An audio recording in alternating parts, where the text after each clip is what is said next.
Hello दोस्तों, कैसे हैं आप सभी। उम्मीद करता हूँ कि आप लोग बहुत अच्छे होंगे एंड आप लोगों की प्रिपरेशन जो चल रही होगी वो भी बहुत अच्छी चल रही होगी।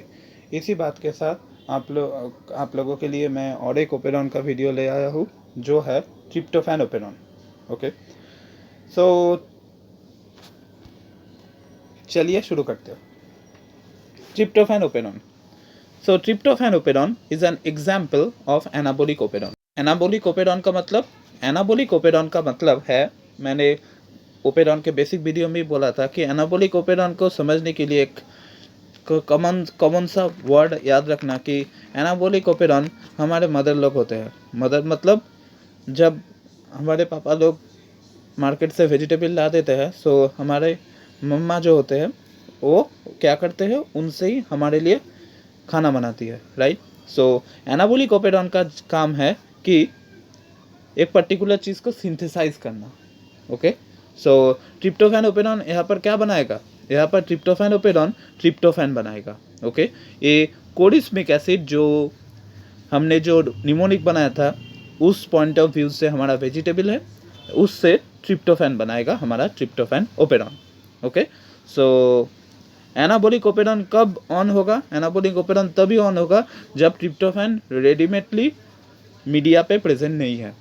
ओके, अगर ट्रिप्टोफैन रेडीमेडली प्रेजेंट हो तो ट्रिप्टोफैन ओपेरॉन ऑन नहीं रहेगा। एंड ये चीज़ आप समझ भी सकते हैं, अगर आपके घर पे होटल से खाना आया है तो हमारी मम्मा क्यों खाना बनाएगी, उससे हम लोग काम चला लेंगे, राइट।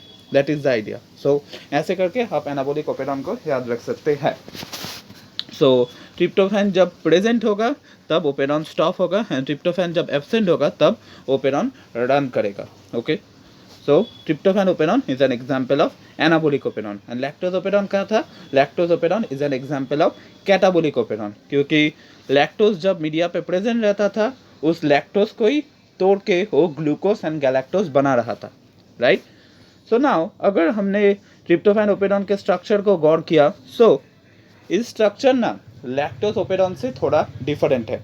किस पॉइंट ऑफ व्यू से, ये लैक्टोज ओपेरॉन से थोड़ा डिफरेंट है इस पॉइंट ऑफ व्यू से कि इसका जो रेगुलेटरी पार्ट है, जो स्ट्रक्चरल जीन को रेगुलेट करेगा, एंड जो स्ट्रक्चरल पार्ट है, उन दोनों के बीच में एक गैप मौजूद होता है। हाँ बेटा, क्या मौजूद होता है, एक गैप मौजूद होता है।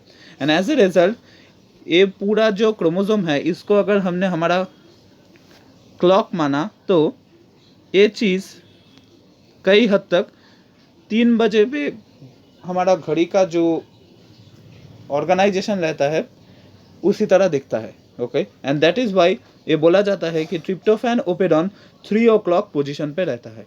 ओके, ये उतना भी इम्पोर्टेंट नहीं है, बट स्टिल मैंने एज ए इंट्रोडक्शन बता दिया। चलो, आज का मेन जो पार्ट है वो है ट्रिप्टोफैन ओपेरॉन का स्ट्रक्चर। सो यही है वो गैप जिसके बारे में मैं बता रहा था, जिसके लिए ट्रिप्टोफैन ओपेरॉन 3 o'clock पोजीशन पे रहता है। सो ट्रिप्टोफैन ओपेरॉन का 2 पार्ट है, एक रेगुलेटरी पार्ट एंड एक स्ट्रक्चरल पार्ट।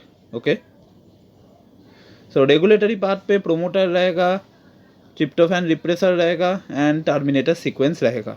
ओके, सो ट्रिप्टोफैन रिप्रेसर जो है वो रेगुलेटरी पार्ट पे जब आरएनए पॉलीमरेज आएगा तब वो सिंथेसाइज होगा फ्रॉम एमआरएनए टू रिप्रेसर। पर इस रिप्रेसर के साथ हमारा लैक्टोज ओपेरॉन में जो रिप्रेसर था उनमें एक डिफरेंस है। क्या डिफरेंस है कि ट्रिप्टोफैन ओपेरॉन में जो रिप्रेसर होता है वो एपो रिप्रेसर होता है। क्या होता है, एक एपो रिप्रेसर।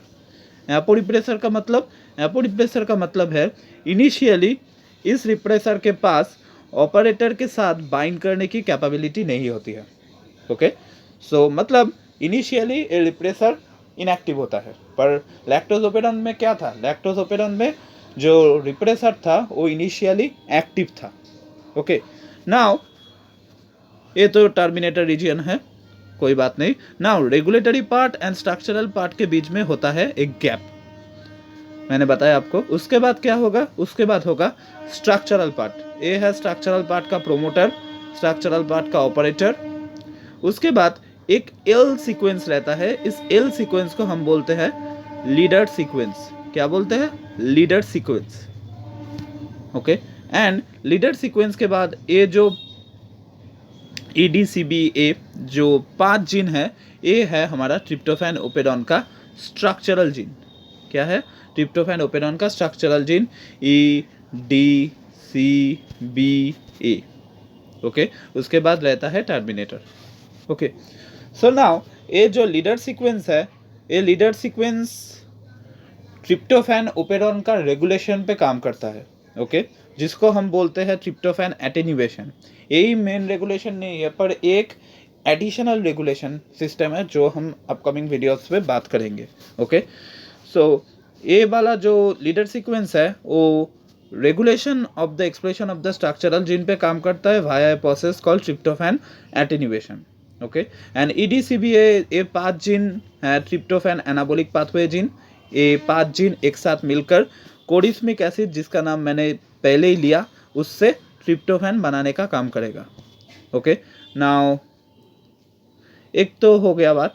अब बोलो कि ट्रिप्टोफैन ओपेरॉन को, हमने ओपेरॉन का दूसरा जो क्लासिफिकेशन पढ़ा था, उसमें तुम किस में रखना पसंद करोगे कि either tryptophan operon is a repressible operon और it is a inducible operon? So 1 minute सोच लो, उसके बाद मैं बता रहा हूँ। वीडियो को पॉज करो, सोचो। सोच लिया? सो चलो मैं बताता हूँ। ट्रिप्टोफैन ओपेरॉन में क्या हो रहा है? ट्रिप्टोफैन ओपेरॉन में रिप्रेसर इनिशियली इनएक्टिव स्टेट में रहता है, राइट? जो हमने देखा, जिसको हमने बोला एपो रिप्रेसर। ये बाद में जाके कैसे एक्टिव होगा वो अपकमिंग वीडियोस में बताऊंगा। इसका मतलब क्या? Tryptophan operon